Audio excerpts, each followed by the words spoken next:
a lot less that we know about it, and I feel like that element of not knowing kind of brings an uneasiness with it. I always say when I was about 7 to 8, I used to chase him around the house and beat him up because I thought he was lying about being autistic. And I remember he'd be sitting down and I would look at him in his face and be like, I know you're lying about being autistic. Stop lying about being autistic. Until I understood that he is actually autistic. Parents said they were kind of shocked because, you never want that for your kid. Obviously, you don't know, you have this idea for your future, for your kid's future as a parent. But when you hear something like that, you pause and be like, all right, what does this mean? So we don't know much. We don't know much. We don't know the cause. We don't know any cure. There's a lot of different reasonings that people think. Some people think to genetics. A lot of people point to environment. We don't know which one. The kind of common idea now is that it's genetically you're kind of more prone to it with an environmental trigger. But again, we don't know much about anything. So that's why the research element's so important, and that's why autism is so interesting.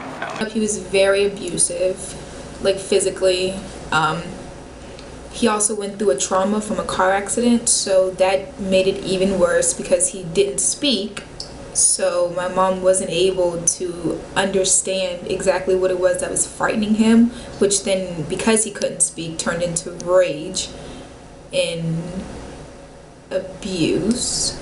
I think that I took on a parent-like role because my needs had to take a backseat to Scott's, because Scott's needs, as he's gotten older, they haven't really changed. He's still he's 21. Growing up was the biggest one. It was just trying to get him to be able to articulate or find the means to speak or advocate for himself, whereas we are unable to do that for him because we don't know exactly what it is that he needs or he needed at the time. Obviously no cures or anything on those lines, or what's the genetic cause, so that stuff we're still hitting some roadblocks as far as I know, but behaviorists, getting people who have higher functioning autism or being able to further prepare them in a better way. We're understanding them better, how to prepare them for the future so that they can adapt better to society if that's what their goal is. Our family wasn't they understood he had a disability, but they weren't too engaged or involved. He was a cripple to them in my family. He still is, They'll talk to him, but they talk at him. They don't talk to him. I just don't think they've experienced someone with a developmental disability and quite know how to engage and interact with them.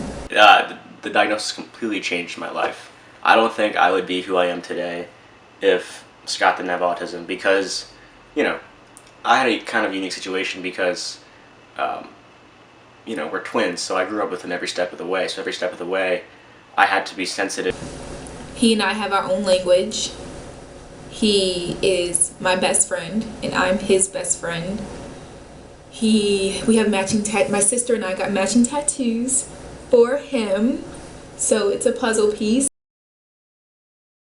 As you can see over here, that's where the missing piece is. So though he fits perfectly within them, he fits even perfectly out with us.